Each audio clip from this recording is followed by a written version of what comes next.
Bonjour, bien-aimés dans le Seigneur. Que notre Dieu soit encore chacune de vous. Que notre Dieu puisse encore faire de merveilles dans vos vies. Qu'il continue à pourvoir. Qu'il continue à briser toutes les chaînes diaboliques.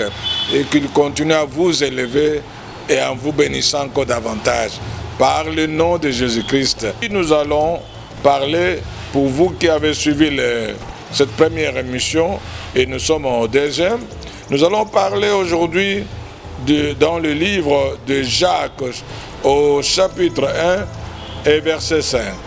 Chapitre 1, verset 5, nous parle de la manière dont une personne qui se voit manquer quelque chose et qu'il est capable d'en demander à Dieu, tel que la sagesse.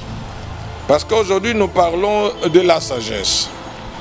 Parce que celui qui manque la sagesse est celui qui va faire beaucoup de dégâts dans sa conduite, beaucoup de dégâts même dans le milieu dans lequel il vit. Et parce qu'il va toujours agir sans pour autant avoir la sagesse. C'est ainsi qu'on nous parle aujourd'hui d'une personne qui trouve qu'il manque la sagesse et d'en demander.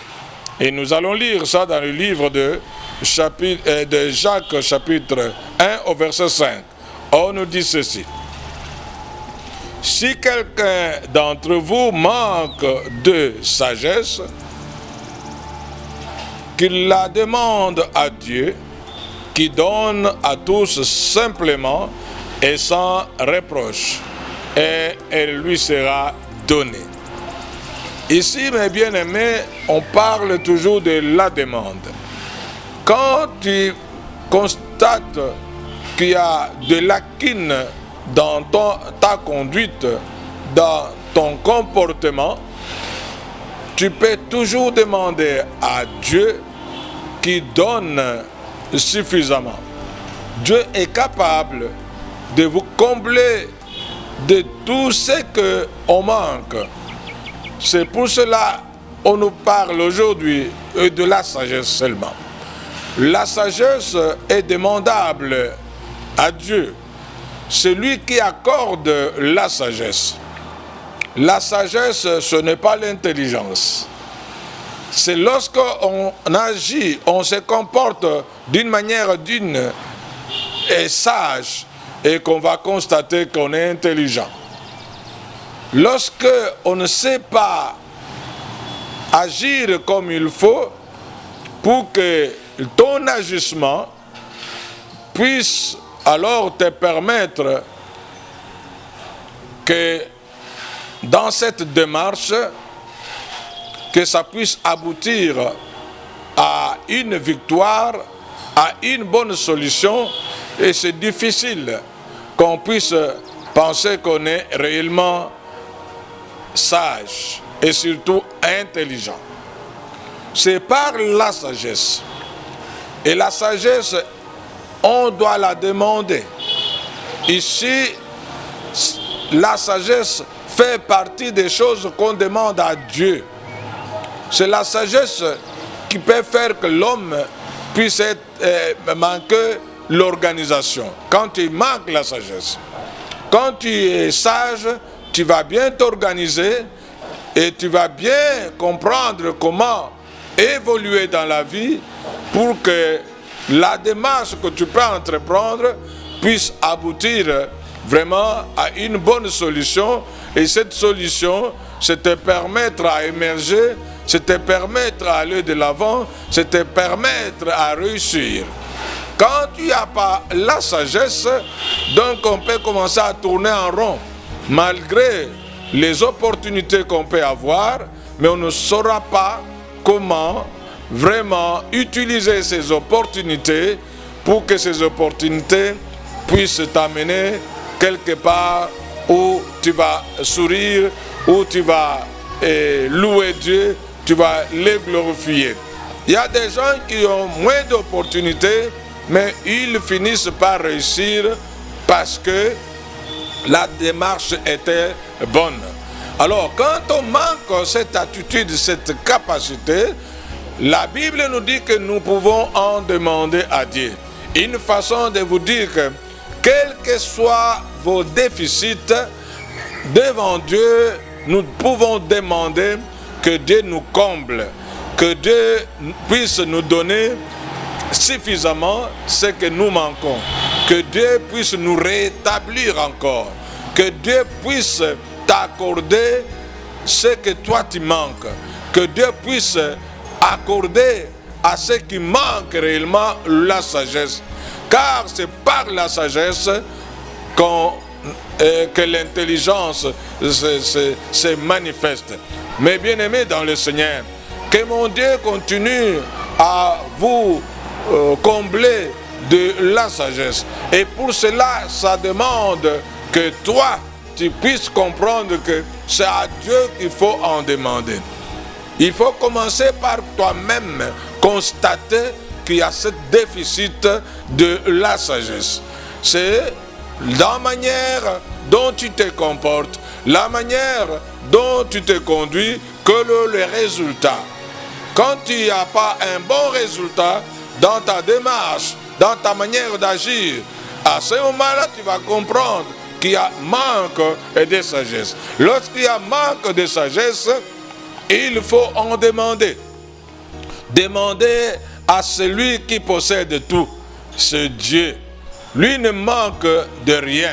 Il est capable de t'accorder cela. Réclamez la sagesse. Réclamez la sagesse par la prière. Demandez la sagesse. Demandez pour que Dieu vous comble de cette sagesse. Une fois que vous serez comblé de la sagesse, et vous allez vraiment vivre la stabilité dans la manière de vivre même avec les autres, dans la manière de construire même votre vie, de la manière de pouvoir vous organiser, de la manière dont vous pouvez vraiment bâtir ce qu'on appelle le futur. C'est pourquoi on vous demande de réclamer, de demander avec ferveur, de demander parce que le Tout-Puissant ne manque de rien. Il est capable de vous accorder la sagesse, et que la sagesse transforme la vie de quelqu'un. La sagesse transforme la vie même de celui qui n'en avait pas. La sagesse, Dieu nous l'accorde. Dieu est capable d'accorder à ceux qui manquaient la sagesse.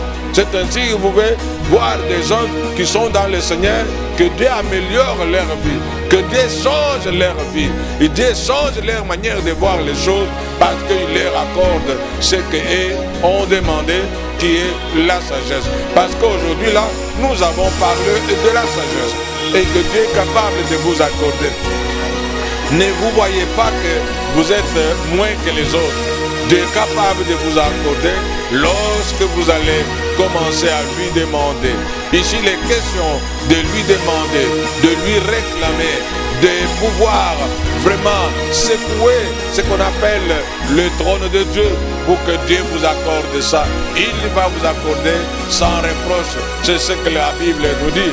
Mais le monde est capable de vous reprocher, mais lui est capable de vous en donner sans pour autant vous reprocher. Voilà pourquoi on vous demande aujourd'hui de persévérer, de ne même pas penser que c'est fini pour vous et que Dieu est capable de vous accorder. C'est ainsi que je vous demande de persévérer davantage, de prier comme il faut, que Dieu vous accorde la sagesse. Je demande aussi à ceux-là qui sont en Suisse, tels que Kalamba, Narcisse et son épouse, et réclamer que Dieu vous accorde ce que vous manquez, il vous accordera. Et je demande à ceux qui sont éparpillés et dans le monde entier, ceux qui sont passés par le ministère Gloire à Dieu, que Dieu puisse encore vous bénir encore davantage. Je prie aussi les partenaires de ce ministère Gloire à Dieu. Nous parlons de notre frère Kadima, Augustin, et que Dieu puisse encore les bénir encore davantage, qu'il puisse bénir notre maman présidente des partenaires, qui est maman Élisée Vumbi. Dieu puisse encore l'élever, qu'il puisse bénir notre sœur Bénédicte Babou, que Dieu puisse te bénir encore davantage. Réveille-toi, bénis encore notre sœur Titina, que Dieu puisse te bénir, qu'il bénisse Mado encore, qu'il bénisse le frère Armand, le frère Enoch, qu'il puisse être béni notre frère Adjani, béni tout le monde. Soyez bénis, soyez soudés, réveillez-vous. C'est la prière qui est notre force. C'est par la prière que Dieu est capable de tout nous accorder. Nous devons rester fervents dans la prière au nom de Jésus-Christ. Amen.